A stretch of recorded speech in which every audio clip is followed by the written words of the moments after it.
Hey everyone, I'm Jamie Proviance, and today I'm talking tri-tip, this fabulous cut of beef. Now, you may or may not have had this before. You probably have in ground sirloin. If you've had a hamburger made with ground sirloin, you've had tri-tip. It usually ends up in that particular grind, but it's a shame in a way because as a full cut of meat, it's really quite nice if you cook it properly.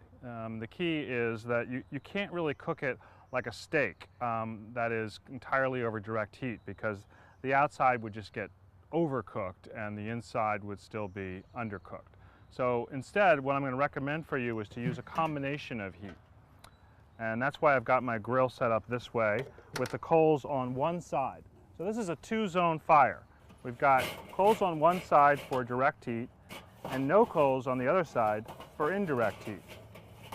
And what I'm going to do with this is, after it's been oiled and seasoned and rested at room temperature for 20 to 30 minutes, I'm going to start by searing it right over the coals. In other words, over direct heat. And I'm going to cook it for probably about 8 to 10 minutes total, turning it once until we get a nice color all the way around the roast or the steak or whatever you want to call it. And then I'm going to slide it over to indirect heat and finish it that way. And this is how you get tri-tip, which often ends up as hamburger, to taste like a fabulous steak or a fabulous roast. So the tri-tip has been cooking for about 10 minutes over direct heat. Plenty of time to get some nice color. I don't want to leave it over direct too much longer, otherwise there's a tendency for the outside to get overdone. So I'd rather slide it over to indirect heat. Now with the lid closed, I'm using a more even and gentler heat, which is going to cook both the inside and the outside, giving me the perfect doneness. So my tri-tip cooked for about 20 minutes over indirect heat, and I've let it rest here for about 5 minutes before I carve into it. Now, pay attention to the grain when you're carving. You can almost see it still, that there's a grain or a set of lines running this way. So I want to cut across those to shorten the grain.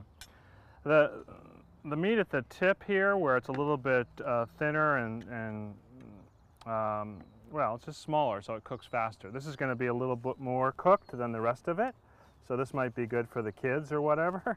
And then as you get deeper into the roast, you're going to see it's going to turn redder and redder. The thinner you cut it, the more tender it's going to feel in your mouth.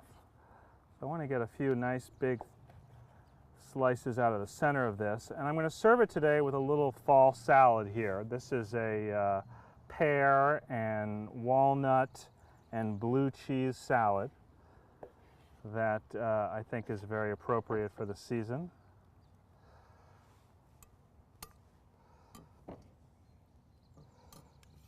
And you'll note that as the meat sits there for just a few minutes, it's going to get redder and redder, and you're going to get a nice medium to medium rare.